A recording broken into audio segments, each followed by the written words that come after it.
अस्सलाम वालेकुम रहमतुल्लाहि व बरकातुहू। डियर स्टूडेंट्स, इससे पहले हम पढ़ रहे थे testing of hypothesis for population mean. उसमें हमने 5 स्टेप्स पढ़े कि कैसे हम उसको टेस्ट करते हैं हाइपोथेसिस को।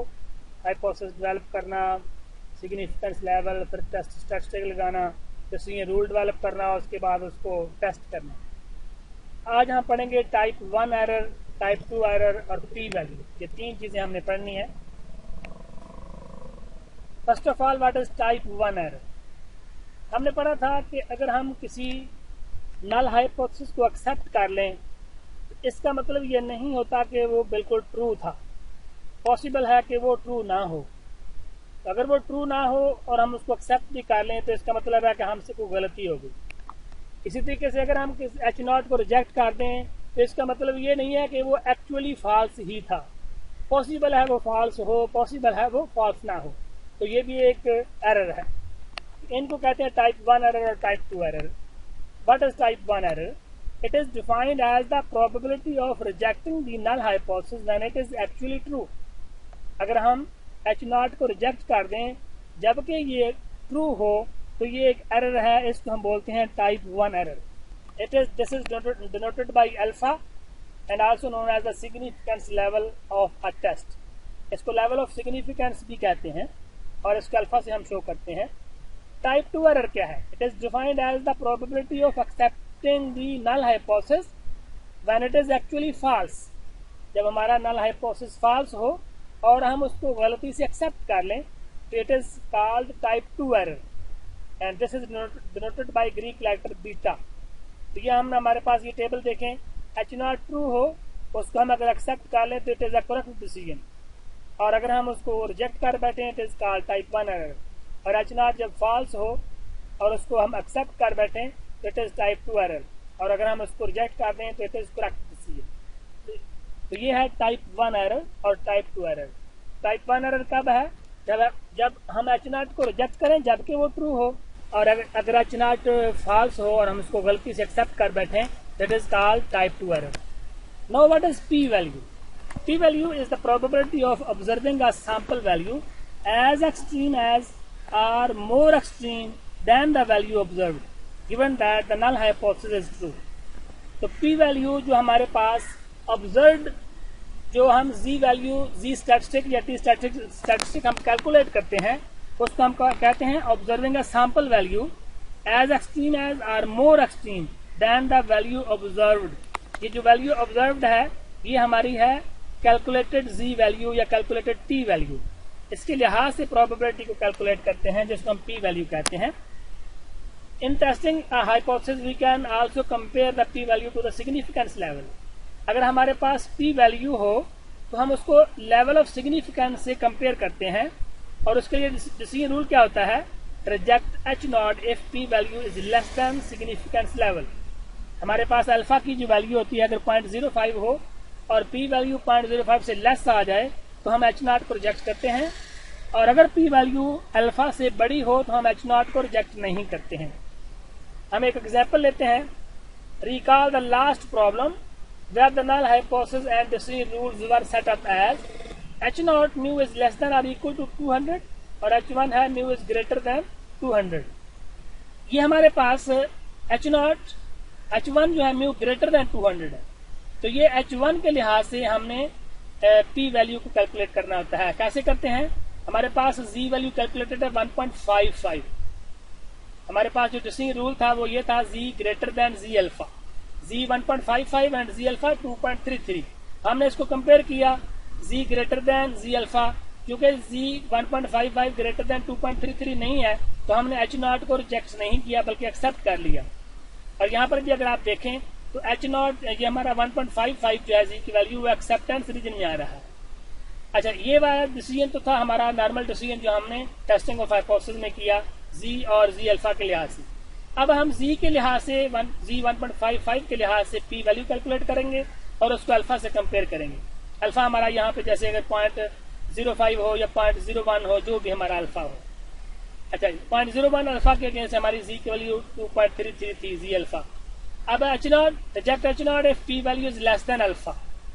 तो P वैल्यू कैसे कैलकुलेट करेंगे? P value is equal to P greater Z greater than 1.55, probability of Z greater than 1.55। तो ये हमारे पास, हमने इसको 1.5 को 5 में देखें, यहाँ पर 1.5 को 5 में देखें तो हमारे पास 0.4394 आ रहा है, ये P जो हमारी प्रोबेबिलिटी है। तो 0.5 से 0.4394 को माइनस किया तो 0.0606 ये हमारी P वैल्यू आ गई। तो ये P वैल्यू हमने कैसे निकाली है, ये Z ग्रेटर देन 1.55 क्यों किया, इसलिए कि H1 में म्यू ग्रेटर देन 200 है, तो जो सिंबल यहाँ पर होगा वही सिंबल हम यहाँ पर यूज करेंगे। अगर यहाँ पर लेस देन होगा तो यहाँ पर जो है Z लेस देन, जो भी प्रोबेबिलिटी Z की वैल्यू आएगी यहाँ पर 1.55 वो करेंगे, Z लेस देन 1.55। और अगर हमारे पास यहाँ पे म्यू नॉट इक्वल हो तो फिर हम यहाँ पर Z ग्रेटर देन 1.55 करने के बाद उसको 2 से मल्टीप्लाई करते हैं, यानी कि हमारा जो Z की वैल्यू आती है उसको Z ग्रेटर देन 1.55 करने के बाद 2 से मल्टीप्लाई करेंगे, क्योंकि वो 2 टेल टेस्ट होगा। तो यहाँ पर ये हमारा 1 टेल टेस्ट है और अपर टेल में जा रहा है, इसलिए हमने इसकी probability of Z greater than 1.55 किया। ये आगे 0.0606। अब इसको यूज करते हुए हमने डिसीजन रूल जो है डिसीजन लेना है। कैसे लेंगे? डिसीजन रूल हमारा है reject H0 if P value is less than alpha. अब हमेशा हम लेस देन अल्फा ही करना है इसको। जो P वैल्यू हमारी 0.0606 है और वो लेस देन 0.01 नहीं है, क्योंकि ये इसलिए हम H0 को रिजेक्ट नहीं करेंगे। तो कंक्लूजन क्या हुआ? फेल टू रिजेक्ट H0, यानी कि वी विल एक्सेप्ट H0। और यहाँ पर भी हमारा 1.55 क्योंकि एक्सेप्टेंस रीजन में आ रहा है, यहाँ से भी हमें पता चल रहा है कि हमने H0 को एक्सेप्ट करना है। और P वैल्यू 0.01 से लेस नहीं है, इसलिए हमने इसके लिहाज से भी H0 को एक्सेप्ट करना है। तो ये है P वैल्यू को यूज करते हुए H0 को एक्सेप्ट करना या रिजेक्ट करना। अब है ये प्रोपोर्शन के लिहाज से, test concerning the proportion using the Z distribution. हमने इससे पहले टेस्टिंग ऑफ हाइपोथेसिस में पढ़ा था कि प्रोपोर्शन को हम जो है उसके लिए कॉन्फिडेंस इंटरवल बना सकते हैं। यहाँ पर हम पढ़ेंगे कि प्रोपोर्शन के लिए हम कैसे टेस्टिंग ऑफ हाइपोथेसिस को यूज करते हुए H0 को एक्सेप्ट या रिजेक्ट करते हैं। इससे पहले कि what is proportion? A proportion is the fraction or percentage that indicates the part of the population or sample having a particular trait of interest। तो किसी एक स्पेसिफिक जो है ट्रेट ऑफ इंटरेस्ट के लिहाज से जब हम परसेंटेज देखते हैं या फ्रैक्शन देखते हैं किसी एक ग्रुप की टोटल में, that is called proportion। The sample proportion is denoted by P and is found by x over n। हम x को n से डिवाइड करके कैलकुलेट करते हैं। It is assumed that the binomial assumptions discuss in chapter 6 are met. ये दोबारा हम revise कर लें इस चीज को, कब हम इसको हम प्रोपोर्शन के लिए यूज कर सकते हैं नॉर्मल डिस्ट्रीब्यूशन को, कि जब हमारी बाइनोमियल अजम्पशन जो है वो एक्सेप्ट होती हो और उसके बाद n पाई और n इंटू 1 माइनस पाई की वैल्यू ग्रेटर देन 5 हो। तो अजम्पशन हमारे पास क्या थी? Number 1, the sample data collected are the result of counts. जब हमारे पास बाइनोमियल डिस्ट्रीब्यूशन में जो हमारे पास सैंपल डाटा होता है वो हम जो नंबर ऑफ सक्सेसेस की बात करते हैं, तो नंबर ऑफ सक्सेसेस हमारा रैंडम वेरिएबल होता है और टोटल जो हमारा जो नंबर ऑफ ट्रायल्स होता है वो फिक्स होते हैं। Number 2, the outcome of an experiment is classified into one of 2 mutually exclusive categories, a success और अ फेलियर। हमारे पास 2 पॉसिबल आउटकम्स होती हैं, number 1 is called success and other is called failure. Probability of success is the same for each trial. Probability of success जो है trial to trial change नहीं होती and the trials are independent. Both n pi and n into 1 minus pi are at least 5। ये assumptions चारों की चारों fulfil हो, उसके बाद n पाई और n इंटू 1 माइनस पाई की वैल्यू भी कम से कम 5 हो, then when the above conditions are met the normal distribution can be used as an approximation to the binomial distribution। The statistic is computed as follows। फिर z की value इस फार्मूले के जरिए से हम कैलकुलेट करते हैं। z is equal to p minus pi divided by pi into 1 minus pi over n का under root। Pi is the population proportion, p is the sample proportion and n is the sample size। Let us take an example। Suppose prior elections in a certain state indicated it is necessary for a candidate for governor to receive at least 80% of the vote in the northern section of the state to be elected। हमारा जो governor है, governor बनने के लिए कम से कम 80% vote लेने पड़ते हैं।